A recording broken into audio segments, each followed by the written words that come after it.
केंद्र सरकार की मंशा के अनुरूप इंदौर में प्रशासन ने शहर को भिक्षुक मुक्त बनाने के लिए एक अभियान का मसौदा तैयार किया है।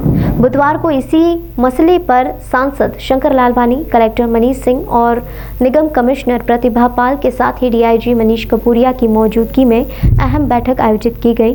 बैठक में तय किया गया कि ऐसे गिरोह जो माफिया का रूप धारण कर बच्चों को भिक्षावृत्ति के धंधे में धकेलने के साथ ही भिक्षावृत्ति को बढ़ावा दे रहे हैं, उनके खिलाफ सख्त एक्शन लिया जाएगा। बैठक में भिक्षावृत्ति के खिलाफ अभियान चला रहे कई एनजीओ के पदाधिकारी भी मौजूद थे। बैठक में तय किया गया कि ऐसे गिरोह और माफिया जो छोटे बच्चों सहित कई लोगों को भिक्षावृत्ति के धंधे में धकेलकर अपनी व्यक्तिगत महत्वाकांक्षाओं को पूरा कर रहे हैं, उनके खिलाफ सख्त अभियान चलाया जाएगा। डीआईजी मनीष कपूरिया ने बताया कि भिक्षावृत्ति की आड़ में नशाखोरी सहित असामाजिक गतिविधियों को भी अंजाम दिया जा रहा है, जिसे लेकर सख्ती बरती जाएगी। हालांकि डीआईजी मनीष कपूरिया ने यह भी स्पष्ट किया है कि इस अभियान के दौरान भिक्षुकों की मदद की जाएगी, साथ ही उनकी काउंसलिंग कर उन्हें समाज की मुख्य धारा से जोड़ने का प्रयास किया जाएगा। वहीं निगम कमिश्नर प्रतिभा पाल का कहना है कि भिक्षावृत्ति की आड़ में अपने मंसूबे पूरे करने वालों के खिलाफ जहां सख्ती बरती जाएगी। केंद्र सरकार ने भिक्षुक मुक्त शहर के लिए 10 शहरों का चयन किया है, उनमें से एक इंदौर भी है। यही वजह है कि केंद्र सरकार की मंशा के मुताबिक अब इंदौर में जिला, नगर निगम और पुलिस प्रशासन भिक्षावृत्ति के गोरख धंधे पर लगाम कसने की तैयारी में है। भिक्षुक मुक्त शहर के संबंध में केंद्र सरकार ने भी एक कार्य योजना पर कार्य करने निर्देश सभी पूरे देश की म्युनिसिपल कॉर्पोरेशंस को दिए हैं। कहीं ना कहीं भिक्षुक के संबंध में जो स्थिति बड़े शहरों में निर्मित हो रही है चिंताजनक है। यहाँ भी जो एनजीओज वर्क कर रहे हैं, जिनसे कि लगातार फीडबैक जनप्रतिनिधिगणों को, हम लोगों को मिल रहे हैं, नगर निगम को मिल रहे हैं, वो ये मिल रहे हैं कि भिक्षुक माफिया सक्रिय रहता है। नशे का बहुत ज़्यादा इसमें हो गया है। जो भिक्षुक माफिया कैटेगरी के जो लोग हैं, वो लोग अपने नशे के स्वयं के नशे के लिए और अर्निंग के पॉइंट ऑफ व्यू से इस तरह की चीज़ें कर रहे हैं। बच्चों का गलत उपयोग हो रहा है, बच्चियों का गलत उपयोग हो रहा है, इसमें बुजुर्गों का उपयोग हो रहा है और इसके लिए बहुत सारे फ्रंट्स में काम करने को है। बहुत सेंसिटिव इशू ही है। इसमें जो व्यक्ति भिक्षुक में इन्वॉल्व हैं, इनको भी बहुत सहानुभूतिपूर्वक इनके प्रति भी कार्य करने की ज़रूरत है।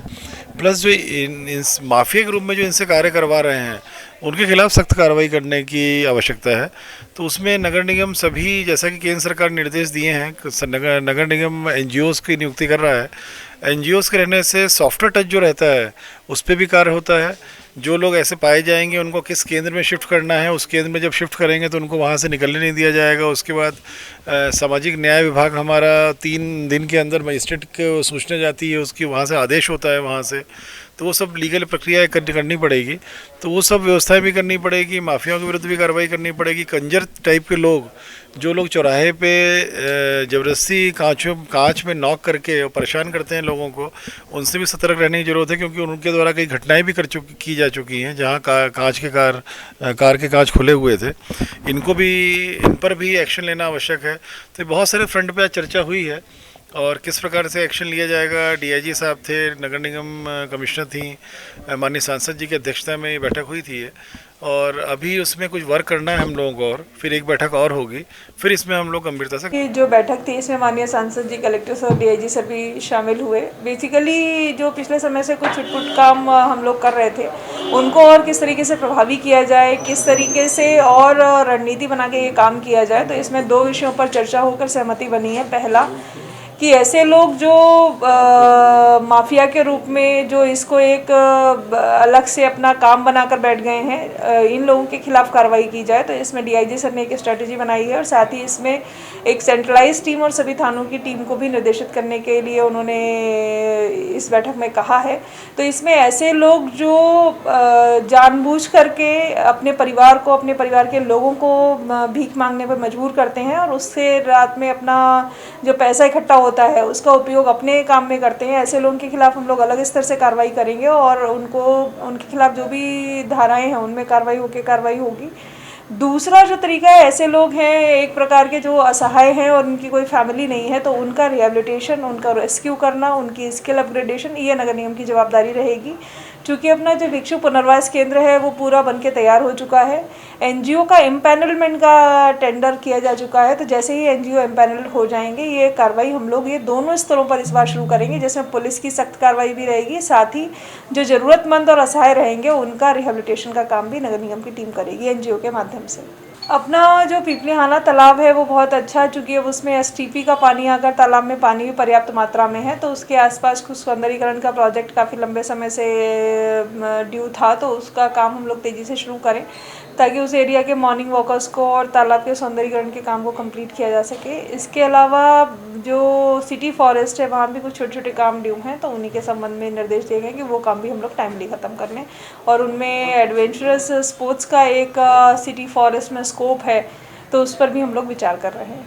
भंवरकुआं क्षेत्र के हॉस्टल निर्माण को लेकर बिल्कुल सही है, रहवासियों की शिकायत भी आई है, टीम ने उनमें एससीएन भी जारी किए हैं, और कोई भी ऐसे हॉस्टल्स हैं जो अवैध रूप से निर्माण हो रहा होगा हम लोग उनके खिलाफ सख्त कार्रवाई करेंगे।